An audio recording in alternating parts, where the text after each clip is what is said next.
Hey guys, and welcome to week 15 of book club. And this week we're going to be talking, 16 of book club. And this week we're going to be talking about Brandon Sanderson's Mistborn book 2, The Well of Ascension. Now this is the follow-on from The Final Empire, and I said last week we're going to be doing this book, and I thought this book was really interesting and kind of cool. It did take me a while to get through this book, to be fair. I'm finding them very how to put it, the way they're paced just enough to like give you tidbits of bringing it along, but they definitely don't soar through like some books do, if you see what I mean. It's very paced, it's paced that way to bring suspense in, I guess, a sense, and to give you as much detail of the world and the people as possible, and to build the characters. So this book, I thought it was really good. I thought it was a good follow-on for The Final Empire. I did like a lot of parts of the books. I didn't like some parts of the books. I like the way that, I don't know why I put this on. That it skipped. It had like a little time skip of. Was there a time skip? It seemed like there was a time skip. I think it was over a few weeks or something like that, in which Strath came back with a massive army, and it was laying siege to the city in the book, and as well with the second army and the third army eventually turning up, which was it was very much the politics of trying to work out all this and bringing Ellen Venture, who is now Vin's partner, into and actually at the end of the book comes his wife, doesn't he? Obviously this is a book club. If you haven't read the books, then you shouldn't be watching. Don't know what book club is, look it up on Google. Not in the mood to explain that shit. So Ellen Venture, obviously he seems to be coming into his own right now. I like his character because he's book smart, and obviously he's got that the woman with him, what is her name? Tinwall, that's it, Tinwall. She's a terrorist woman. So I really did like her aspect and her line in the story. It really brought Ellen's character to life. Even though I liked Ellen's character from the first one, being a bookish kind of lad, you know, he saw Finn was in danger and he went straight into the ruler's castle and didn't care about the consequences to save her, which I really liked about that.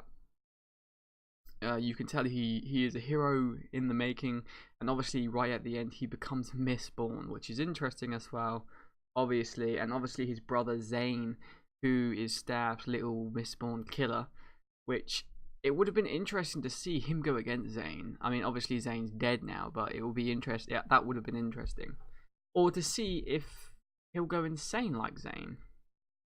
I don't think he will. If I'm perfectly honest, I think that he'll be fine.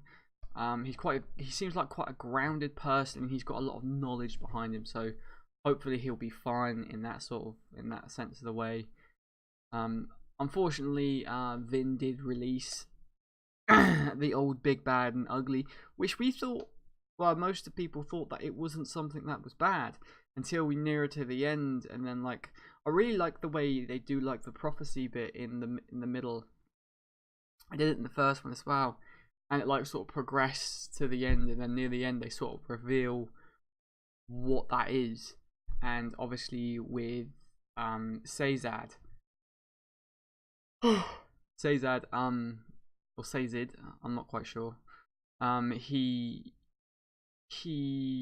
obviously found that anything not edged in iron, or no, edged in metal, can be changed by this mist, and that's why the mists themselves are ripping parts of his log out of the thingy, which even his memory can be changed, I think, if I remember rightly, which is crazy. Or is it his memory? Yeah, anything not written down in metal, I was my understanding. Obviously we lost some members of the gang, but I think that was natural progression. We had to. The gang was getting too big, you know, with, let's say if Zane actually joined Vin. You didn't think he was going, he was a bit crazy, but if he did turn into a good guy, like probably some people were hoping that would be another member sort of thing. Then you have Sazad, Auster, Tinwall, Marsh, Spook, Clubs, Breeze, Hammond, Docs, Ellen, Vin. I mean, you're talking like 12 members of a crew, and obviously to write for 12 people would have probably been a bit much, and it'd have probably made his pages go from, you know, however many pages it was. I think here it says 590. But I'm guessing that was the first edition, so it's probably a slightly bigger book, and then the others were 781. Oh damn! So they probably turned that into like 1,000-page book.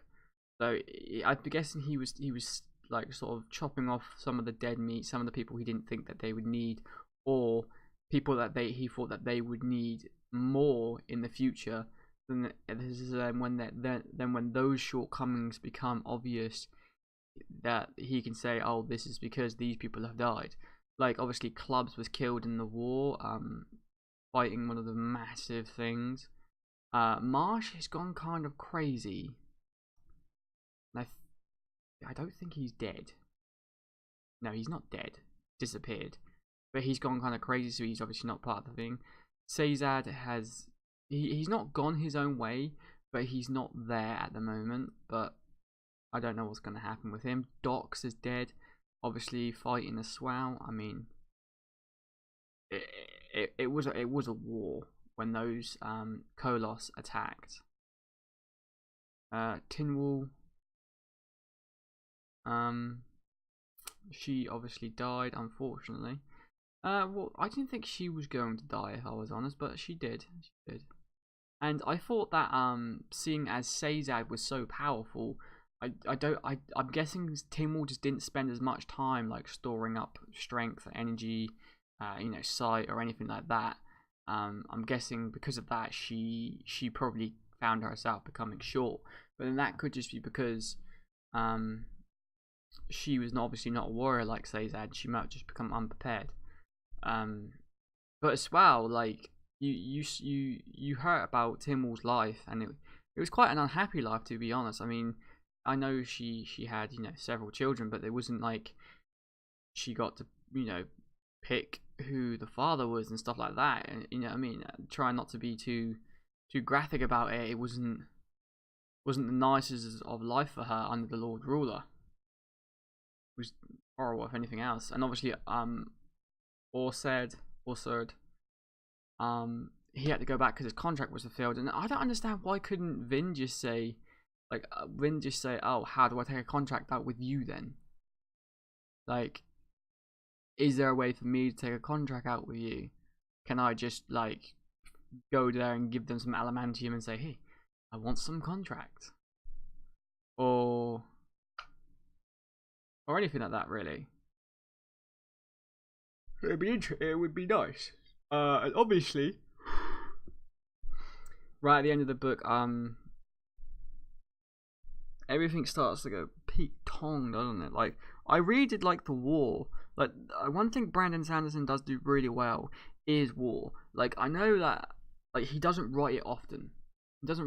He'll build up to it and build up and have the suspense there. And you're thinking, when is this going to attack? This is going to be brutal and all that. And when he does, it actually becomes brutal. He's not somebody to mess around. Like, he's really good at it. Like, he's definitely one of my favourite writers. And he doesn't take 20 years to write some things like some people. Not gonna name no names. Unfortunately, the story just probably comes easier than other people. I've been waiting for a specific book now for about fucking 6 years, and another book now for about 7. It's like,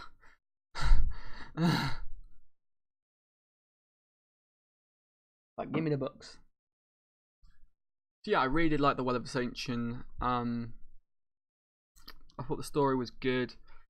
I thought it was interesting, the way they figure out everything right at the end. And if that's like, if that is a following line throughout all the books, it's gonna get very repetitive. Because I believe there are like, how many books are there?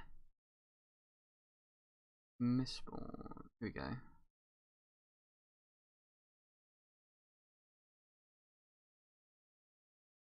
we go.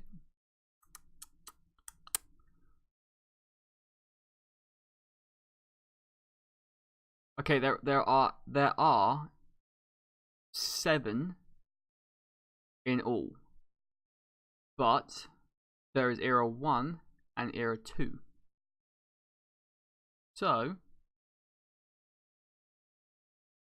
we'll probably do era 1 and then, because I don't think it will get old just doing era 1. But if every single book, all 7 books they have the story, and it hints what's going to happen all the way through, and then at the end it gives you the tab of information you need to realize what is going to happen, or halfway through you know what's going to happen, but the characters don't.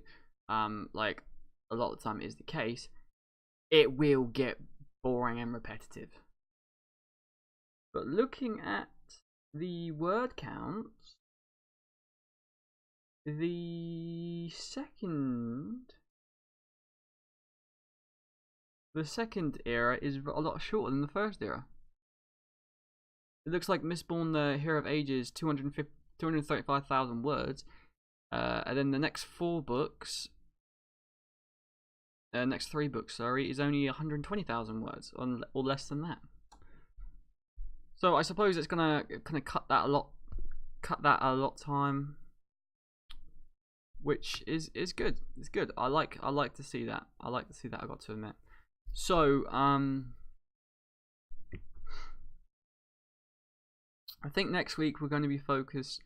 We're not going to do the Hero of Ages. We are going to do the next book in Jim C. Hint's Goblin Quest, which is the what is that? The Goblin Hero? Whoop. Goblin Quest. Ooh.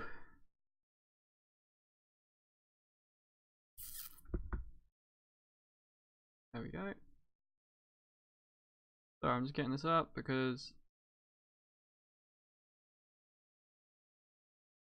it's the Goblin Hero. Yeah. So we're gonna go into the Goblin Hero. I did really enjoy these books. The Goblin books. I have read all 3 already, and I am going to go back. I'm actually not on Mistborn at the moment, but I need to go back to Mistborn to get that one finished. And I have another book in mind for after. So hopefully you guys have enjoyed. Oh yeah, I haven't rated this book yet, have I? I haven't rated it. The Mistborn I would give I wouldn't give a higher score as the first one, but I would at least give it a 7.5 out of 10. Why? Because it repeats the first one a bit too closely. So like everything, I know everything's paced the same way, and it's all pretty much the same final reveal at the end and that, but the story is really good and solid throughout. But I would have just liked not to have too much similarities towards the whole thing, in all honesty. But yeah, hopefully you guys have enjoyed. I don't think I've even talked about the book that much. I don't know why, but I don't want to keep these like miles long. Hopefully you guys have enjoyed. Tell me what you thought of the book if you have read it, down in the comment section down below. Don't forget to subscribe for weekly doses of your book club antics, and hopefully you guys are enjoying this as much as I am. It's nice to have that book club. It's nice. It's just really nice. If you have any suggestions for books, leave them down in the comment section down below, and don't be afraid to challenge any of what I've said in the comment sections down below, and we'll have a great discussion on what we thought is it. Because obviously, as I've said before, and I will keep saying this, my hope for this series is that it will go into a live stream, and we can have the chat of the live stream slung up on the side, so we can all have a big conversation about the Well of Ascension or whatever we're having a chat about. But yeah, hopefully we can do that, however long it takes. Hopefully you guys have enjoyed, and until next time, I will see you later. Peace.